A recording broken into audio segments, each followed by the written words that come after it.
ഫോർട്ടിനായി എന്ന സമരിയാക്കാരി. 1945 ഏപ്രിൽ 22. ഞാനിവിടെ യാത്ര അവസാനിപ്പിക്കുകയാണ്. നിങ്ങൾ പട്ടണത്തിൽ പോയി നമ്മുടെ ഭക്ഷണത്തിന് വേണ്ടതൊക്കെ വാങ്ങിക്കൊണ്ടുവരിക. നമുക്കിവിടെ ഇരുന്ന് ഭക്ഷണം കഴിക്കാം. ഞങ്ങളെല്ലാവരും പോകണോ? അതെ യോഹന്നാൻ, നിങ്ങൾ ഒറ്റക്കെട്ടായി ഇരിക്കുന്നതാണല്ലോ നല്ലത്. അപ്പോൾ അവിടുന്നോ? ഞങ്ങൾ പോയാൽ അവിടുന്ന് ഒറ്റക്കാവുമല്ലോ.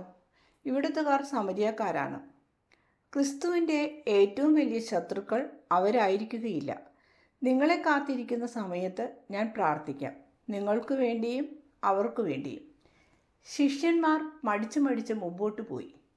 3-4 തവണ അവർ ഈശോയെ തിരിഞ്ഞു നോക്കി. അപ്പോൾ അവിടുന്ന് ഒരു കിണറിൻ്റെ അടുത്തുള്ള ചെറിയ ഭിത്തിയിൽ സൂര്യന് അഭിമുഖമായി ഇരിക്കുകയായിരുന്നു. ഒരു ജലാശയമാണെന്ന് തോന്നത്തക്ക വിധം വളരെ വലുതും വിസ്തൃതവുമായിരുന്നു ആ കിണർ. അതിൻ്റെ വക്കിൽ നിൽക്കുന്ന വൃക്ഷങ്ങൾ ഉണക്കുകാലത്ത് നല്ല തണൽ സൃഷ്ടിക്കുമെങ്കിലും ഇപ്പോൾ ഇലയെല്ലാം കൊഴിഞ്ഞു നിൽക്കുകയാണ്. ആ ഇരിപ്പിൽ കിണറ്റിലെ വെള്ളം കാണാൻ കഴിയില്ലെങ്കിലും കിണറിനോട് ചേർന്നുള്ള തറയിലെ വെള്ളക്കെട്ടുകളും മൺകലം വെച്ച പാടുകളും അവിടെ വെള്ളം കോരൽ നടക്കുന്നുണ്ടെന്ന് വെളിവാക്കുന്നു. ഈശോ അവിടെ ഇരുന്ന് ധ്യാനത്തിൽ മുഴുകി. അവിടുന്ന് സാധാരണ ചെയ്യാറുള്ളത് പോലെ കൈമുട്ടുകൾ കാൽമുട്ടുകളിൽ ഊന്നി കൈകൂപ്പി ശരീരം മുന്നിലേക്കൽപ്പം ചായ്ച്ച് തലകുനിച്ചായിരുന്നു ധ്യാനത്തിൽ മുഴുകിയത്. സൂര്യൻ്റെ ചൂട് ചെറുതായി തട്ടിത്തുടങ്ങിയപ്പോൾ അവിടുന്ന് തലയിലും തോളിലുമായി കിടന്ന മേലങ്കിയെടുത്ത് അരയിൽ ചുറ്റി.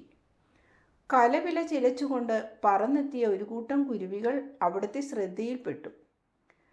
കിണറിനരികിൽ ആരോ വലിച്ചെറിഞ്ഞ കുറേയധികം അപ്പക്കഷ്ണങ്ങൾക്കു വേണ്ടി അവ വഴക്കടിക്കുകയാണ്. ഒരു സ്ത്രീ കിണറിനരിയിലേക്ക് നടന്നു വന്നപ്പോൾ കുരുവികൾ പറന്നകന്നു.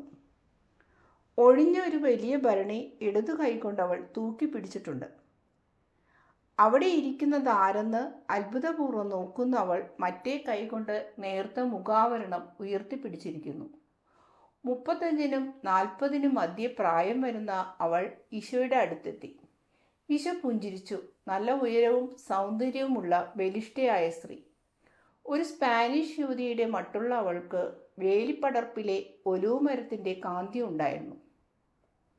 സുതാര്യമായ ആവരണത്തിനുള്ളിലൂടെ അവളുടെ ചുവന്നു തൊടുത്ത മനോഹരമായ ചുണ്ടുകളും വിശാലമായ കറുത്ത കണ്ണുകളും ഇരുണ്ട പുരികക്കൊടികളും കാർക്കുന്തളവും കാണാൻ കഴിയും. അറേബ്യൻ സ്ത്രീകൾക്ക് സഹജമായ തടിച്ചു കൊഴുത്ത കുറേയൊക്കെ മൃദുലമായ പൗരസ്ത്യമായ ശരീരപ്രകൃതിയാണ് അവളുടേത്. പല നിറങ്ങളിലായി നീണ്ട വരകളുള്ള കുപ്പായമാണ് അവൾ ധരിച്ചിരിക്കുന്നത്. അത് അരക്കെട്ടിലും ഇരുവശങ്ങളിലും മാറത്തും നല്ലവണ്ണം മുറുക്കി കെട്ടിയിട്ടുണ്ട്. കുപ്പായത്തിൻ്റെ താഴത്തെ തൊങ്ങൽ ആടി തറയിൽ ഉരസിക്കൊണ്ടിരിക്കുന്നു.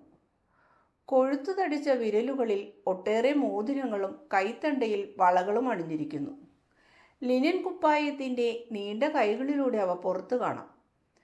കഴുത്തിലിട്ടിരിക്കുന്ന ഒരു കനത്ത മാലയിൽ ചില മെഡലുകൾ തൂങ്ങിക്കിടക്കുന്നു. വ്യത്യസ്ത രൂപങ്ങളിൽ പണിതിട്ടിരിക്കുന്ന അവ രക്ഷാകവചമായിട്ടാണ് അവൾ ധരിക്കുന്നതെന്ന് തോന്നുന്നു. കാതിൽ തൂങ്ങിക്കിടക്കുന്ന വളയങ്ങൾ കണ്ടത്തോളം എത്തുന്നു. ആവരണത്തിനുള്ളിൽ അവ മിന്നിത്തിളങ്ങുന്നുണ്ട്.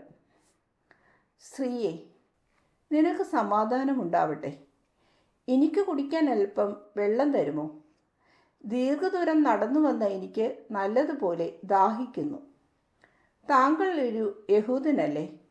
ശമരിയാക്കാരിയായ എന്നോടവിടുന്ന് വെള്ളം ചോദിക്കുന്നത് ശരിയാണോ? എന്താണ് സംഭവിച്ചത്? ഞങ്ങൾ പുനരധിവസിക്കപ്പെട്ടുവോ? അതോ താങ്കൾ യഹൂദ സമുദായത്തിൽ നിന്നും പുറന്തള്ളപ്പെട്ടവനാണോ? ഒരു യഹൂദൻ ഒരു സമരിയാക്കാരിയോട് ദയാപൂർവം സംസാരിക്കണമെങ്കിൽ അതിന് തക്ക എന്തോ വലിയ കാര്യം സംഭവിച്ചിരിക്കണം. എനിക്ക് താങ്കളോട് പറയാനുള്ളത് ഇതാണ്: താങ്കൾക്ക് ഞാൻ യാതൊന്നും തരികയില്ല.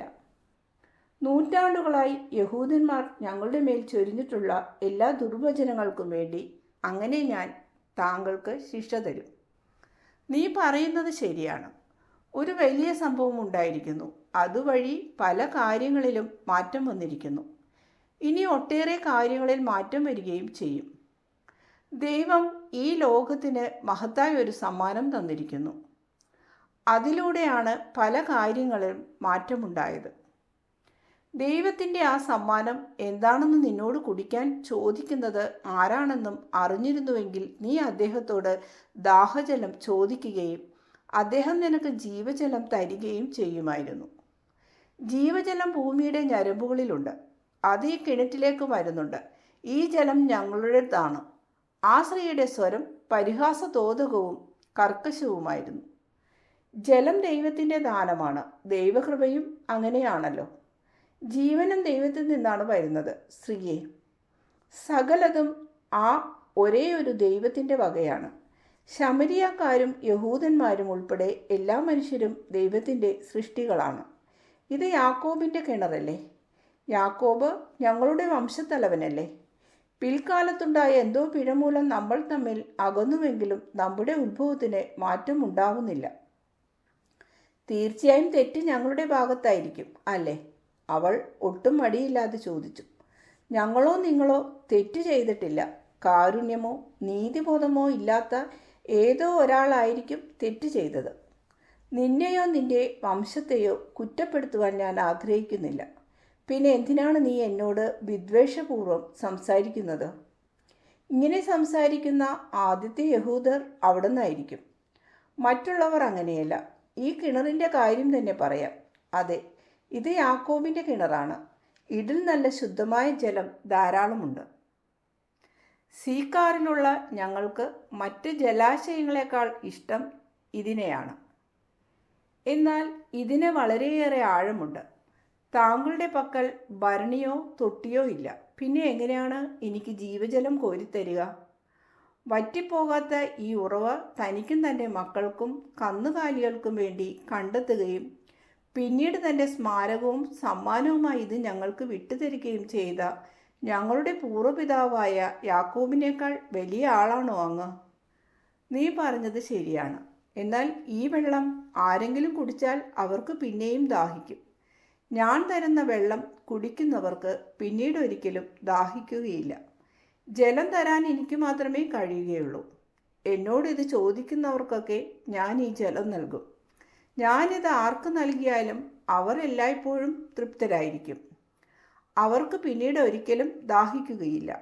എന്തെന്നാൽ ഞാൻ തരുന്ന ജലം ഒരിക്കലും വറ്റാത്ത നിത്യജീവൻ്റെ അരുവിയായിത്തീരും. എന്ത്? അവിടുന്ന് പറയുന്നത് എനിക്ക് മനസ്സിലാവുന്നില്ല. അങ്ങൊരു മാന്ത്രികനാണോ? ഒട്ടകം വെള്ളം കുടിച്ചാൽ അതിലൊരു ഭാഗം അതിൻ്റെ വലിയ വയറ്റിൽ ശേഖരിച്ചു വയ്ക്കുന്നു. എന്നാൽ ആ വെള്ളം പോലും ഉപയോഗിക്കുന്തോറും തീർന്നു പോകുന്നു. ഒട്ടകത്തിൻ്റെ ആയുഷ്കാലം മുഴുവൻ അത് നിലനിൽക്കുന്നില്ല. എന്നാൽ അവിടുന്ന് തരുന്ന ജലം ആയുഷ്കാലം മുഴുവൻ നിലനിൽക്കുമെന്നല്ലേ അവിടുന്ന് പറയുന്നത്? അത്രമാത്രമല്ല, അതിലുമധികം. അതായത് നിത്യജീവനോളം ആ ജലം നിലനിൽക്കും. അത് കുടിക്കുന്നവരിലേക്ക് നിത്യജീവൻ പ്രവഹിക്കും. നിത്യജീവൻ്റെ ബീജങ്ങൾ പ്രദാനം ചെയ്യാൻ ആ ജലത്തിന് കഴിയും. കാരണം അത് ആരോഗ്യമരുളുന്ന ഒരു അരുവിയാണ്. യഥാർത്ഥമായും കൈവശമുണ്ടെങ്കിൽ എനിക്ക് ആ ജലം കുറെ തന്നാലും. ഇവിടെ വരെ വന്നപ്പോഴേക്കും ഞാൻ വളരെ ക്ഷീണിച്ചിരിക്കുകയാണ്. അത് കിട്ടിയാൽ പിന്നെ എനിക്ക് രോഗം വരികയോ വാർദ്ധക്യം ബാധിക്കുകയോ ചെയ്യുകയില്ല. നിനക്ക് ക്ഷീണം തോന്നിക്കുന്ന കാര്യം ഇത്ര മാത്രമാണോ? മറ്റൊന്നുമില്ലേ? ഈ വെള്ളം കുടിച്ച് നിന്റെ നിസ്സാരമായ ശരീരത്തിന് തൃപ്തി നൽകാൻ മാത്രമാണോ നീ ആഗ്രഹിക്കുന്നത്? ഇതേപ്പറ്റി ആലോചിച്ചു നോക്കുക. ശരീരത്തെക്കാളധികം പ്രാധാന്യമർഹിക്കുന്ന മറ്റെന്തോ ഇല്ലേ? നിന്റെ ആത്മാവ് തന്നെ. യാക്കോബ് തനിക്കും മക്കൾക്കും വേണ്ടി ഭൗമിക ജലം മാത്രമല്ല സമ്പാദിച്ചത്. ശുദ്ധി സമ്പാദിക്കാനും അത് പ്രദാനം ചെയ്യാനും അദ്ദേഹം ആഗ്രഹിച്ചു. അതാണ് ദൈവം തരുന്ന ജലം. നിങ്ങൾ ഞങ്ങളെ പുറം ജാതിക്കാരെന്ന് വിളിക്കുന്നു. നിങ്ങൾ പറയുന്നത് ശരിയാണെങ്കിൽ ഞങ്ങൾക്ക് ശുദ്ധരാവാൻ കഴിയില്ലല്ലോ. ആ സ്ത്രീയുടെ സ്വരം ഇപ്പോൾ അവഹേളനപരമോ പരിഹാസദോതകമോ അല്ല. അവൾ കീഴ്പ്പെട്ടിരിക്കുന്നു. എങ്കിലും ആശയക്കുഴപ്പം വേണ്ടുവോളമുണ്ട്. പുറം ജാതിക്കാർക്കും ശുദ്ധരാവാം. നീതിമാനായ ദൈവം പുറം ജാതിക്കാർ ചെയ്യുന്ന നന്മകൾക്കും പ്രതിഫലം നൽകും. അതൊരു പൂർണ്ണമായ പ്രതിഫലമായിരിക്കുകയില്ല. എന്നാൽ ഞാനൊരു കാര്യം പറയാം. പാപിയായ ഒരു വിശ്വാസിയെയും നിഷ്കളങ്കനായ ഒരു പുറം ജാതിക്കാരനെയും തമ്മിൽ താരതമ്യപ്പെടുത്തുമ്പോൾ ദൈവം കൂടുതൽ കാരുണ്യം കാണിക്കുന്നത് രണ്ടാമത്തെ ആളിനോടായിരിക്കും. രണ്ടാമത്തെ തരത്തിൽപ്പെട്ട ഒരാളാണ് നിങ്ങളെന്ന് സ്വയം തോന്നുന്നുവെങ്കിൽ നിങ്ങൾ എന്തുകൊണ്ട് യഥാർത്ഥ ദൈവത്തിൻ്റെ പക്കലേക്ക് വരുന്നില്ല? നിങ്ങളുടെ പേരെന്താണ്? ഫോർട്ടിനായി. ശരി, ഫോർട്ടിനായി, എന്നോടുള്ളത് പറയുക. പുറം ജാതിക്കാരി ആയതുകൊണ്ട് വിശുദ്ധിയിലേക്ക് ഉയരാൻ കഴിയില്ലെന്നാണോ നിന്റെ സങ്കടം? അങ്ങനെയാണല്ലോ നീ പറഞ്ഞത്. എന്നാൽ ഞാൻ പറയുന്നു, വർഷങ്ങളായി തെറ്റായ ജീവിതം നയിക്കുന്നത് കൊണ്ടുള്ള ചിന്താക്കുഴപ്പമാണ് നിനക്കുള്ളതെന്ന്. അതെ, ഞാൻ ദുഃഖിതയാണ്. അങ്ങനെയെങ്കിൽ കുറഞ്ഞ പക്ഷം പരിശുദ്ധയായ ഒരു പുറംജാതിക്കാരിയായി നിനക്ക് ജീവിച്ചുകൂടെ? കർത്താവേ, അതെ, ഞാൻ പറഞ്ഞത് നിനക്ക് നിഷേധിക്കാൻ പറ്റുമോ? നീ പോയി നിന്റെ ഭർത്താവിനെയും വിളിച്ചുകൊണ്ട് ഇവിടെ മടങ്ങി വരിക. എനിക്ക് ഭർത്താവില്ല. ആ സ്ത്രീ കൂടുതൽ വിഷമസ്ഥിതിയിലായി. നീ പറഞ്ഞത് ശരിയാണ്, നിനക്ക് ഭർത്താവില്ല. നിനക്ക് 5 പുരുഷന്മാരുണ്ടായിരുന്നു. ഇപ്പോൾ കൂടെയുള്ള ആൾ നിന്റെ ഭർത്താവല്ല. ഇതിൻ്റെ ആവശ്യമുണ്ടായിരുന്നോ? കൂടാതെ നിന്റെ മതം കാമാസക്തിയെ തിരസ്കരിക്കുന്നുണ്ടല്ലോ. ദൈവത്തിൻ്റെ 10 കൽപ്പനകളുണ്ട്, അവയും നിനക്കറിയാം. ഫോർട്ടിനായി, പിന്നെ നീ ഇങ്ങനെ ഒരു ജീവിതം നയിച്ചത് എന്തിനാണ്? ഒരു ഭർത്താവിൻ്റെ വിശ്വസ്തയായ ഭാര്യയായി കഴിയേണ്ടതിന് പകരം ഓരോരുത്തരുടെ കാമാസക്തി തീർക്കാൻ വേണ്ടി സ്വന്തം ശരീരം വിട്ടുകൊടുത്തതിൽ നിനക്ക് പശ്ചാത്താപമില്ലേ? ജീവിതത്തിൻ്റെ സായംകാലത്ത് കഴിഞ്ഞകാല ജീവിതത്തിൻ്റെ ഓർമ്മകളും ദുഃഖങ്ങളുമായി കഴിയേണ്ടി വരുമോ എന്ന് നീ ഭയപ്പെടുന്നില്ലേ? ഇതെല്ലാം നിന്നെ ഭയപ്പെടുത്തുന്നില്ലേ? ഉണ്ട്. ദൈവത്തെയും പ്രേതങ്ങളെയും നീ ഭയപ്പെടുന്നു. നിന്റെ കുട്ടികൾ എവിടെ? അവൾ തലകുനിച്ചൊന്നും മിണ്ടാതെ നിന്നു. നിനക്ക് ഈ ലോകത്തിൽ ആരുമില്ല. ഈ ഭൂമിയിൽ പിറന്നു വീഴാൻ നീ അവസരം നൽകാതിരുന്ന നിന്റെ മക്കളുടെ ആത്മാക്കൾ നിനക്കെതിരെ നിലവിളിച്ചു കൊണ്ടിരിക്കുകയാണ്. അവർ എപ്പോഴും അങ്ങനെ ചെയ്തുകൊണ്ടിരിക്കും.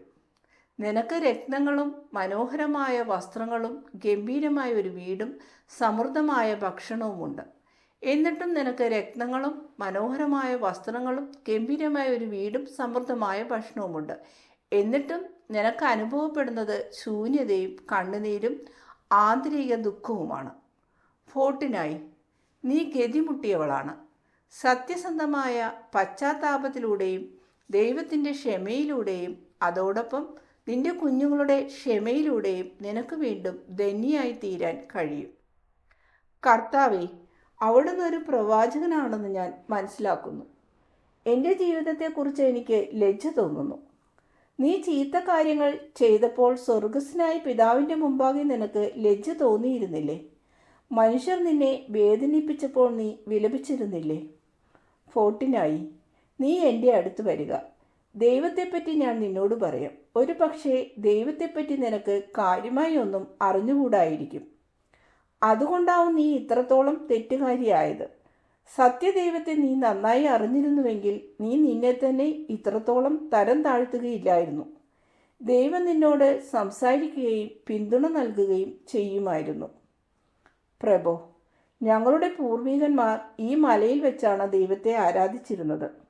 എന്നാൽ ജെറുസലേമിൽ ചെന്ന് വേണം ദൈവത്തെ ആരാധിക്കാൻ എന്നാണല്ലോ യഹൂദർ പറയുന്നത്. എന്നാൽ ഒരൊറ്റ ദൈവമേ ഉള്ളുവെന്ന് അവിടുന്ന് പറയുന്നു. ഞാൻ എന്ത് ചെയ്യണം? എവിടെ പോയി ദൈവത്തെ ആരാധിക്കണം? എനിക്ക് പറഞ്ഞു തരൂ. സ്ത്രീയെ, ഞാൻ പറയുന്നത് വിശ്വസിക്കുക. അല്പകാലം കഴിഞ്ഞാൽ സമരിയാമലയിലോ ജെറുസലേമിലോ ആയിരിക്കുകയില്ല പിതാവായ ദൈവം ആരാധിക്കപ്പെടുന്നത്. അറിയപ്പെടാത്ത ദൈവത്തെയാണ് നിങ്ങൾ ആരാധിക്കുന്നത്. ഞങ്ങൾ ആരാധിക്കുന്നത് അറിയപ്പെടുന്ന ദൈവത്തെയാണ്. എന്തെന്നാൽ രക്ഷ വരുന്നത് യഹൂദന്മാരിലൂടെയാണ്. പ്രവാചകന്മാരെക്കുറിച്ച് ഞാൻ നിന്നെ ഓർമ്മിപ്പിക്കുന്നു. എന്നാൽ യഥാർത്ഥ ഭക്തന്മാർ സത്യത്തിലും ആത്മാവിലും പിതാവിനെ ആരാധിക്കുന്ന സമയം വരുന്നു. അല്ല, ഇതാ ആ സമയം വന്നു കഴിഞ്ഞിരിക്കുന്നു. ഇനി പഴയ ആരാധന സമ്പ്രദായങ്ങൾക്ക് പ്രസക്തിയില്ല. ജന്തുക്കളെ അഗ്നിയിൽ ബലി കഴിക്കേണ്ട ആവശ്യവുമില്ല. ദിവ്യകാരുണ്യത്തിൻ്റെ അഗ്നിയിൽ അർപ്പിക്കപ്പെടുന്ന കളങ്കമില്ലാത്ത കുഞ്ഞാടിൻ്റെ നിത്യബലി ഇതാ വരുന്നു. അത് ആധ്യാത്മികമായ ഒരു ആരാധന സമ്പ്രദായമായിരിക്കും. സത്യത്തിലും ആത്മാവിലും ആരാധിക്കാൻ കഴിയുന്നവർക്ക് അതിൻ്റെ അർത്ഥം മനസ്സിലാവും. ദൈവം ആത്മാവാകുന്നു. ദൈവത്തെ ആരാധിക്കുന്നവർ അത് ആത്മീയമായി ചെയ്യണം. അവിടുന്ന് ദിവ്യമായ വാക്കുകൾ സംസാരിക്കുന്നു. മിശിഹ വരാറായി എന്ന് ഞങ്ങൾക്കും അറിയാം. അതുകൊണ്ടാണ് എനിക്കിത് മനസ്സിലാവുന്നത്. ക്രിസ്തു എന്ന പേരിലും മിശിഹ അറിയപ്പെടും. അവർ എല്ലാ കാര്യങ്ങളും ഞങ്ങളെ പഠിപ്പിക്കും. ഇവിടെ നിന്നും അധികം അകലെയല്ലാത്ത ഒരാളുണ്ട്. അദ്ദേഹം മിശിഹായുടെ മുന്നോടിയാണെന്ന് ആളുകൾ പറയുന്നു. ധാരാളം പേർ അദ്ദേഹത്തിൻ്റെ അടുത്ത് പോയി പ്രസംഗം കേൾക്കുന്നുണ്ട്. എന്നാൽ അദ്ദേഹം ഒട്ടും ഭയമില്ലാത്തവനാണ്. അവിടുന്നാകട്ടെ ദയാലുവും. സാധാരണക്കാർ അങ്ങയെ ഭയപ്പെടുകയില്ല. ക്രിസ്തു നല്ലവനായിരിക്കുമെന്ന് അവർ പ്രതീക്ഷിക്കുന്നു. അദ്ദേഹം സമാധാനത്തിൻ്റെ രാജാവായിരിക്കുമെന്ന് അവർ പറയുന്നു. അദ്ദേഹം വരുന്നതിന് ഇനി അധികം താമസമുണ്ടാവുമോ? അവൻ്റെ സമയം വന്നിരിക്കുന്നു എന്ന് ഞാൻ നിന്നോട് പറഞ്ഞു കഴിഞ്ഞല്ലോ. അത് അങ്ങേക്കെങ്ങനെ അറിയാം? അതോ അങ്ങു ക്രിസ്തുവിൻ്റെ ശിഷ്യന്മാരിൽ ഒരാളാണോ? യോഹന്നാൻ സ്നാപകന് ധാരാളം ശിഷ്യന്മാരുണ്ട്. ക്രിസ്തുവിനും ധാരാളം ശിഷ്യന്മാരുണ്ടാവാം. നിന്നോടിപ്പോൾ സംസാരിക്കുന്ന ഈ ഞാൻ തന്നെയാണ് യേശു ക്രിസ്തു. അങ്ങ് ഈശോയുടെ അടുത്തിരുന്ന ആ സ്ത്രീ ചാടി എണീറ്റ് ഓടിപ്പോകാനായി തിരിഞ്ഞു. സ്ത്രീയെ, നീ എന്തിനാണ് ഓടിപ്പോകുന്നത്? അങ്ങയുടെ അടുത്തെത്തിപ്പോയ ഞാൻ പേടിച്ചുപോയി. അങ്ങൊരു വിശുദ്ധനാണ്, ഞാൻ രക്ഷകനാണ്. ആവശ്യമില്ലെങ്കിൽ പോലും ഞാനിവിടെ വന്നത് അലഞ്ഞു വലഞ്ഞ നിന്റെ ആത്മാവിനെ അറിഞ്ഞുകൊണ്ടാണ്. നിന്റെ ഭക്ഷണത്തിൽ നീ മടുത്തിരിക്കുന്നു. നിന്റെ മനം മടുപ്പും ക്ഷീണവും മാറ്റത്തക്ക ഒരു പുതിയ ഭക്ഷണം നിനക്ക് തരുന്നതിനാണ് ഞാൻ വന്നിരിക്കുന്നത്. എൻ്റെ ഭക്ഷണവുമായി എൻ്റെ ശിഷ്യന്മാർ ഇതാ മടങ്ങി വരുന്നു. എന്നാൽ പാപപരിഹാരത്തിൻ്റെ ആദ്യത്തെ അപ്പക്കഷ്ണങ്ങൾ നിനക്ക് തന്നു കഴിഞ്ഞതോടെ ഞാൻ എൻ്റെ ആഹാരം ഭക്ഷിച്ചു കഴിഞ്ഞിരിക്കുന്നു. ശിഷ്യന്മാർ ഏറെക്കുറെ കരുതലോടെ അവളെ ഒളിഞ്ഞു നോക്കി. പക്ഷേ ആരുമൊന്നും മിണ്ടിയില്ല. അവൾ ഭരണിയുടെയും വെള്ളത്തിൻ്റെയും കാര്യം മറന്ന് ഓടിക്കളഞ്ഞു. ഗുരു, ഞങ്ങൾ എത്തിയിരിക്കുന്നു. ആളുകൾ ഞങ്ങളോട് നന്നായി പെരുമാറി. വെണ്ണ, പുതിയ അപ്പം, ഒലിവ്, ആപ്പിൾ എന്നിവ ഞങ്ങൾ കൊണ്ടുവന്നിട്ടുണ്ട്. അവിടത്തേക്ക് വേണ്ടതെടുത്താലും.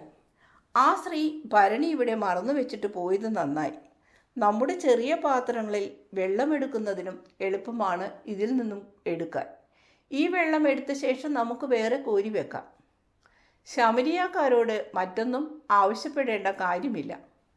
അവരുടെ അരുവികൾ തേടിപ്പോകേണ്ട ആവശ്യം പോലുമില്ല. അങ്ങ് ഭക്ഷിക്കുന്നില്ലേ? അങ്ങേക്ക് വേണ്ടി കുറേ മത്സ്യം വാങ്ങിക്കൊണ്ട് വരണമെന്ന് എനിക്ക് ആഗ്രഹമുണ്ടായിരുന്നു. പക്ഷേ എങ്ങും നിന്നും കിട്ടിയില്ല.